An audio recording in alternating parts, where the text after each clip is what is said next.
आज मैंने बनाया है बहुत ही मज़े का मतंजन मैंने रेडी किया है। ये बहुत ही टेस्टी बना है और बहुत ही सिंपल तरीके से मैंने इसे रेडी किया है। तो चलिए देखते हैं ये सिंपल सी मेरी मतंजन की रेसिपी आपको कैसी लगती है और मैंने इसे किस तरह से तैयार किया है। तो रेसिपी को स्टार्ट करते हैं। यहाँ देखिए ये मेरे पास 3 kg सेला राइस है। इन चावलों को मैंने 3 घंटे पहले पानी में इस तरह से भिगो के रखा हुआ था। तो ये चावल बहुत ही अच्छी तरह से भीग चुके हैं।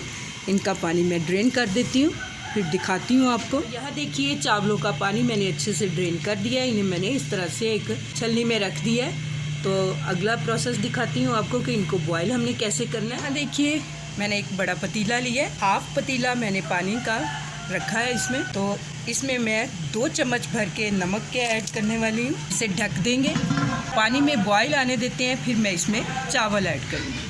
पानी में बॉयल आ चुका है तो मैं इसमें चावल डालने लगी हूँ। पानी में और कोई चीज़ मैंने ऐड नहीं की सिवाय नमक के। तो यहाँ देखिए मतंजन को रेडी करने के लिए मैंने कुछ जो चीज़ें मैं यहाँ पे यूज़ करूँगी। यहाँ मेरे पास 3 पैकेट चीनी के हैं। 1 kg का ये एक पैकेट है, मीन्स के मैं यहाँ पे 3 किलो चीनी इसमें डालूँगी। 3 तरह के फूड कलर है मेरे पास, इनका यूज़ करूँगी। आप कोई से भी अपनी पसंद के फूड कलर इसमें यूज़ कर सकते हैं। यहाँ पे कुछ ड्राई फ्रूट्स का मैं यूज़ करूँगी, ये भी आप अपने मर्ज़ी से कम या ज़्यादा और अपनी पसंद के ले सकते हैं। तो यहाँ मैंने ये खोपरा लिया है, किशमिश ली है और बादाम ली है। बादामों को मैंने गर्म पानी में भिगो के इनका छिलका उतार के तो इस तरह से इन्हें रख लिया था। यहाँ मैं 600 ग्राम घी का यूज़ कर रही हूँ। आप चाहें तो इसे ऑयल में भी रेडी कर सकते हैं, लेकिन जो स्वीट डिशेस होती हैं वो ज़्यादातर घी में ही बनाई हुई अच्छी लगती हैं। तो यहाँ मेरे पास 15 से 20 लौंग और 20 से 25 के करीब मेरे पास छोटी इलायची है, इनका यूज़ करूँगी। तो चलिए जो ही हमारे चावल बॉयल होते हैं तो हम अगले प्रोसेस की तरफ बढ़ेंगे। चावलों को बॉयल करते हुए मैं तकरीबन 12 मिनट हो चुके हैं और चावल हमारे बहुत ही अच्छे से ये देखिए लंबे भी हो गए हैं और नरम भी हो चुके हैं। इस तरह दबाएं तो ये पूरा चावल दब रहा है लेकिन टूट नहीं रहा, ये गल भी चुका है। तो यहीं पे मैं फ्लेम को ऑफ करती हूँ और चावलों का पानी ड्रेन करके इन्हें साइड पे रखती हूँ। तो यहाँ देखिए चावलों का पानी मैंने ड्रेन कर लिया है।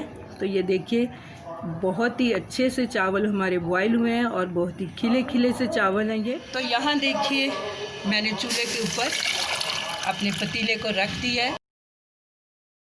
2 ग्लास मैंने पानी के इसमें डाले हैं। ये मेरे पास कुछ बड़ा ग्लास है, आम ग्लास है, तो नॉर्मल ग्लास के आप 2.5 ग्लास इसमें पानी ऐड कीजिए। इसी पानी में मैं यहाँ लौंग और छोटी इलायची ये डाल रही हूँ। यहीं पे हम चीनी डाल देंगे।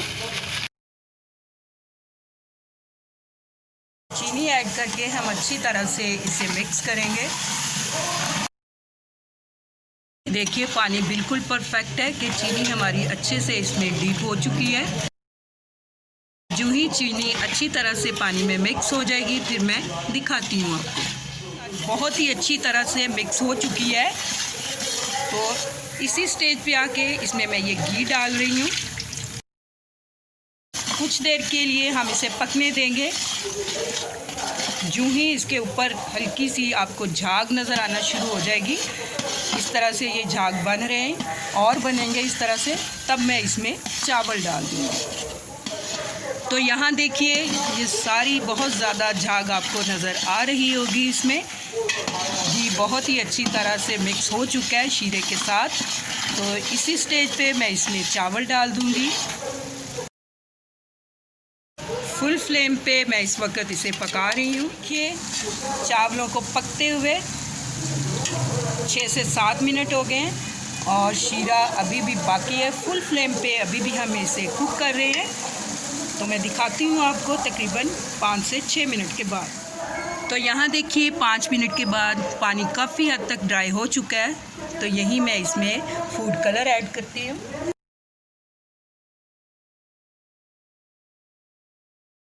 तो यहीं पे मैं ये सारे ड्राई फ्रूट्स भी इसमें डाल दूँगी। फ्लेम को बिल्कुल स्लो पे लाते हुए मैं इसे दम पे लगा दूँगी 10 से 15 मिनट के लिए। फिर मैं दिखाती हूँ डिश आउट करके आपको 10 से 15 मिनट के बाद। यहाँ देखिए ठीक 15 मिनट के बाद मैंने ढक्कन हटा दिया है। मिक्स कर लेते हैं चावलों को। तो यहाँ देखिए चावलों को बहुत ही अच्छे से मैंने मिक्स कर लिया है। बहुत ही कलरफुल और मज़े के चावल हमारे रेडी हुए हैं। तो मैं इसे एक प्लेट में निकालती हूँ। तो यहाँ देखिए चावलों को मैंने डिश आउट कर लिया है। इसके ऊपर मैंने इस तरह से पिसा हुआ खोपरा डाला है। इस तरह चावलों के ऊपर खोपरा डालने से चावल और भी ज़्यादा टेस्टी लगेंगे और खाने में भी बहुत ही मज़ेदार लगेंगे। उम्मीद करती हूँ आपको मेरी ये सिंपल सी मतंजन की रेसिपी अच्छी लगेगी। अगर आपको ये रेसिपी पसंद आती है तो मेरी रेसिपी के नीचे लाइक का बटन दबाइए, मेरे चैनल को सब्सक्राइब कीजिए। अल्लाह हाफिज़।